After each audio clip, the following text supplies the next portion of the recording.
connexion aujourd'hui. La connexion. En fait, nous sommes venus ici pour travailler notre connexion avec nous-mêmes. Et quand tu travailles ta connexion avec toi-même, tu travailles ta connexion avec Dieu. Parce qu'on a dit que Dieu est dans notre cœur, non? Et c'est dans ton cœur que tu vas travailler cette connexion. Donc, du coup, tu vas travailler avec Dieu. Et j'ai noté ici les 3 cerveaux. En fait, nous avons tous parlé des 3 cerveaux. Quand je vous dis le ventre, le cœur, la tête, c'est les 3 cerveaux. Donc le comportement d'un individu n'est juste que la manifestation de ce qui se passe à l'intérieur dans cet individu. Donc ce qu'on voit à l'extérieur, c'est juste la manifestation. Alors nous, comme on ne se limite pas à ce qu'on aperçoit à l'extérieur, on va à l'intérieur questionner. Et qu'est-ce qu'on va donc questionner? On questionne ses états internes. Autrement dit, ses émotions et ses sentiments. Alors, le comportement de quelqu'un est fonction de ses émotions, ma soeur. Tu vois? Oui, le comportement là dépend de ses émotions. Les émotions à l'intérieur de lui-même. Et ainsi, le bien que dégagent les émotions du cœur en connexion avec Dieu est ce qui est essentiel à rechercher chez l'autre pour une meilleure vie intérieure et extérieure. Depuis hier, j'étais habité par le fait que comment on peut ne pas pouvoir garder ça pour soi et pour que ce soit pour tous. Et donc, sous la douche, l'idée m'est venue comme ça de dire, mais il y a des canaux qui peuvent nous aider. Et le canal qui est apparu à moi, c'était le canal de nos écoles de théologie. J'ai dit, mais par là, on peut commencer déjà quelque chose si on parvient à trouver une possibilité d'insérer des cours de PNL. J'ai eu maintenant les armes. C'est-à-dire que pour laisser quelque chose, il faut avoir de bonnes raisons. De bonnes raisons. Donc j'ai eu de bonnes raisons pour ne plus me laisser faire. Parce que je faisais déjà des efforts. Mais maintenant, là où je suis, j'ai encore eu de bonnes raisons. Tout à l'heure, j'ai écrit, quand on a dit, c'est voir en l'autre le bien qui est en lui, sans le juger, sans le critiquer. J'ai écrit ça depuis hier. Et tout à l'heure, quand on était venu en salle, j'ai complété bon exercice qui fait élever l'âme. Car il y a toujours du bien dans tout être créé par Dieu. Là où il y a le bien, Dieu est là. Donc, pour avoir la présence perpétuelle de Dieu, il faut être bien et aussi dans le bien. Et une image qui est demeurée de bout en bout, c'est que c'est une image d'une joie communicative, une joie qui se communique, qui se propage et qui contamine. Pouvoir contaminer avec et voir tous les autres qui sont en peine, en tristesse, et leur communiquer une joie qui puisse vraiment transformer, et même de l'intérieur. Et cette image, je la revois comme quelqu'un, je grimpais comme une montagne. Pendant l'exercice, j'ai du mal à me concentrer, naturellement. Mais cet exercice, je ne sais pas par quel coup d'alchimie, je me suis retrouvée, d'abord lorsqu'il fallait sentir depuis le ventre, j'ai senti comme si mon ventre gonflait. J'ai dit, est-ce que le ventre explose? Si mon ventre explose au milieu des gens maintenant, là, qu'est-ce que ça va devenir? Et en même temps, vous avez dit de remonter. Alors là, j'ai commencé par suivre le rythme. Et bizarrement, je me suis retrouvée dans un de mes projets que je m'y jetais en cœur. C'est comme si ça s'est réalisé. Et je me voyais en train de faire le travail là. Donc quand j'ai ouvert les yeux, je me suis dit, tu voulais une réponse. Tu voulais savoir en quoi ce que tu vas vraiment prendre en main. Comme ça, tu viens d'avoir la réponse. Et j'espère que je vais mûrir encore plus cela. Voilà. Donc j'ai cette sérénité là. Cette sérénité, appuyée d'un réel désir de changement, est ce que partagent la plupart des participants à cette deuxième session PNL de Sebowé au Bénin. Pendant ces 4 jours de formation, je me suis sentie au contact d'une technique dont je n'avais jamais eu connaissance. Et cette technique éveille en moi un réel désir de changement. Changement qui va m'aider dans ma vie professionnelle et changement dans la vie sociale. Et ces changements, en réalité, c'est pour me permettre de mieux vivre moi-même, c'est-à-dire de veiller à moi, à mon bien-être. et de pouvoir me connecter à Dieu par mon cœur et de pouvoir ressentir, me recevoir de Dieu pour pouvoir communiquer tout ce que j'ai reçu, ce grand amour qu'est Dieu, qu'il a déposé dans mon cœur, que je vais communiquer aux autres pour pouvoir mieux vivre avec les autres. Si je ratais cette formation, j'aurais beaucoup perdu étant donné que à un moment, j'étais dans un besoin identitaire. J'avais besoin de vraiment savoir qui je suis moi-même. Ayant eu beaucoup de blessures dans ma vie, ces derniers temps, j'avais besoin vraiment de faire table rase de tout et de me refaire. Depuis ces 3 ou 4 jours, je vous assure que je suis en train de me refaire. Comme je suis le père ecclésiastique des sœurs franciscaines, filles de Padre Pio, elles ont tenu à ce que j'assiste à cette formation, ce qui me permettra de mieux accompagner certaines personnes et surtout à cause de mon ministère d'exorcisme. Elles m'ont dit que ça me fera du bien pour l'accompagnement des malades que je reçois. Ce programme nous ouvre des portes pour la connaissance de l'être humain, nous-mêmes d'abord, qui nous sommes, et maintenant dans nos relations, nos rapports, pour mieux apprécier certaines réactions de nos frères et sœurs et surtout éviter les conflits inutiles. Et je rends grâce au Seigneur pour cette session qui m'a ouvert les yeux sur certaines choses et nous allons continuer avec le temps pour approfondir certains points. En tant que religieux, même si on n'est pas religieux, cette formation est très très importante pour soi-même d'abord. C'est pour soi-même parce que ça nous permet de se connaître soi-même afin d'améliorer notre façon de vivre, le regard que nous avons envers les autres sans les justifier.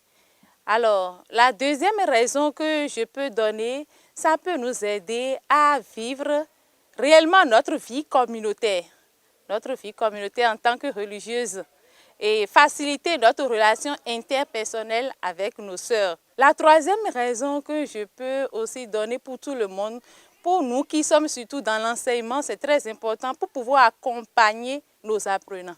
Joie, joie, mon cœur est dans la joie. Joie, joie, mon cœur est dans la joie. Jésus, mon roi, est tout pour moi. Et voilà pourquoi mon cœur est dans la joie. Tout comme cette participante et bien d'autres d'ailleurs, le cœur du formateur est tout aussi dans cette allégresse.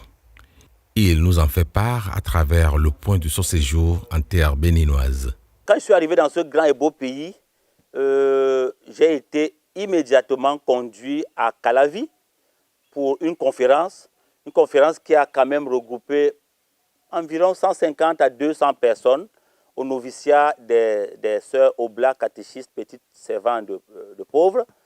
Et c'était excellent, c'était la première étape. La deuxième étape, effectivement, nous sommes allés le même jour d'ailleurs à Lokossa, pour Sotomé, et où nous étions invités par les sœurs servantes de la lumière du Christ. Et c'était excellent. Là-bas aussi, nous avons organisé une conférence.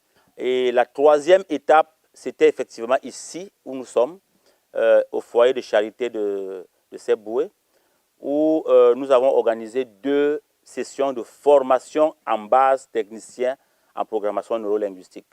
La première session, qui s'est tenue du 9 au 13, a connu un grand succès. Il y avait une vingtaine de participants venant de plusieurs villes du Bénin. Et puis nous sommes à la deuxième session qui s'achève aujourd'hui et qui a connu un succès encore plus éclatant. Nous avions là environ 30 participants. Donc je suis très heureux. Ce qui m'a marqué vraiment, c'est la lumière que j'ai vue dans les yeux des participants. Après, ce sont des prises de conscience. D'ailleurs, hier, j'ai fait plusieurs accompagnements en aparté. Hier, j'accompagnais une participante qui m'a dit « Cyril, c'est comme si je vivais dans un trou noir et aujourd'hui, je vois la lumière. » Pour moi, il ne peut pas avoir meilleur cadeau que ça.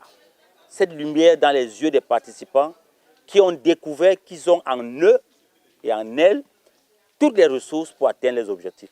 Et que c'est possible d'être ambitieux et que c'est même nécessaire d'être ambitieux et que nous avons la possibilité de réaliser nos ambitions, toutes nos ambitions. Hier, j'ai été témoin de la grande richesse de la culture béninoise.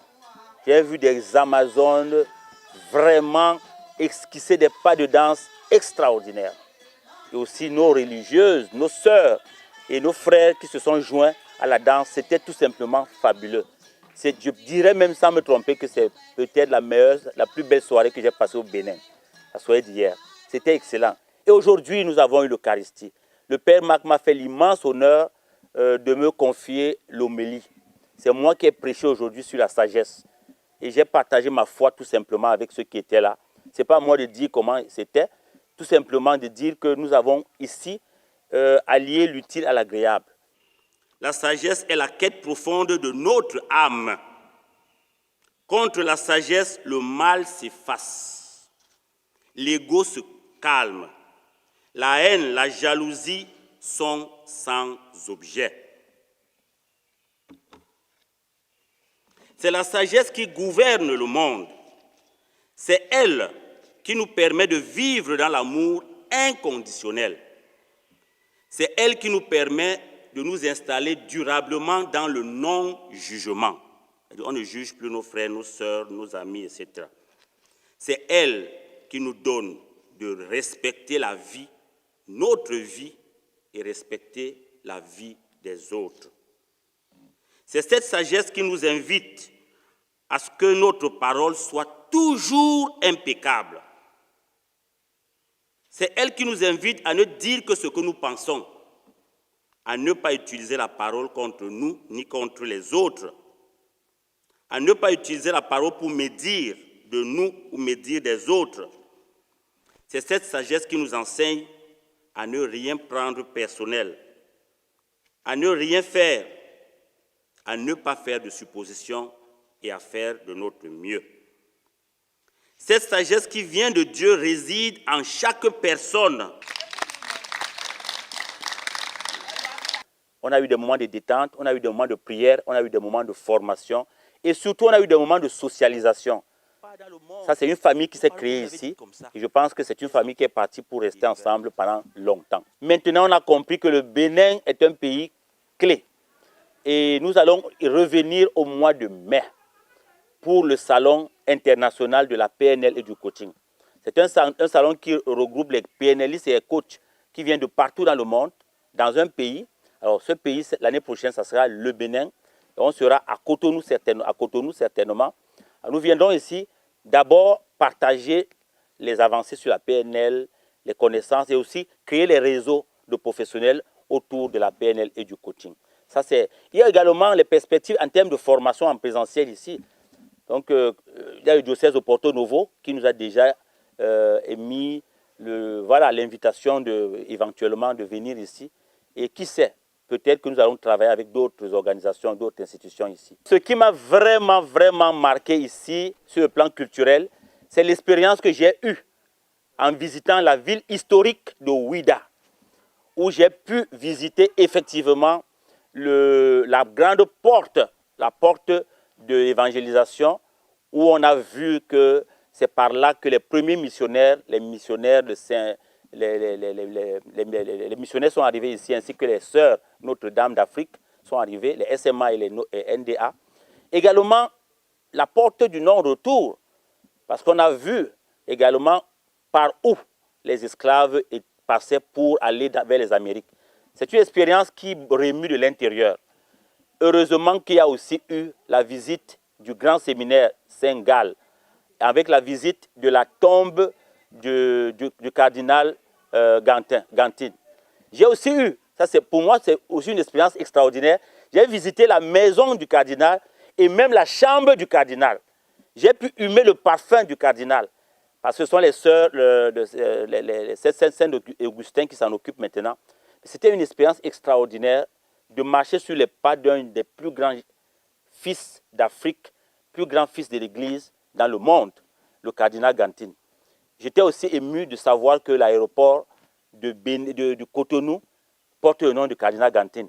Pour moi, c'est extraordinaire et je rends grâce à Dieu pour ce clin d'œil. Si je m'en tiens à ce que mes yeux ont vu, mes oreilles ont entendu et ce que je ressens en ce moment, je pense que nous pouvons dire sans risque de nous tromper que c'est mission accomplie. Je vois des religieuses, des religieux, les laïcs qui sont venus là, les pères qui sont venus en grand nombre suivre cette formation. Je les vois tous repartir heureux, ils me l'ont dit d'ailleurs, et c'est ce que je suis venu faire ici.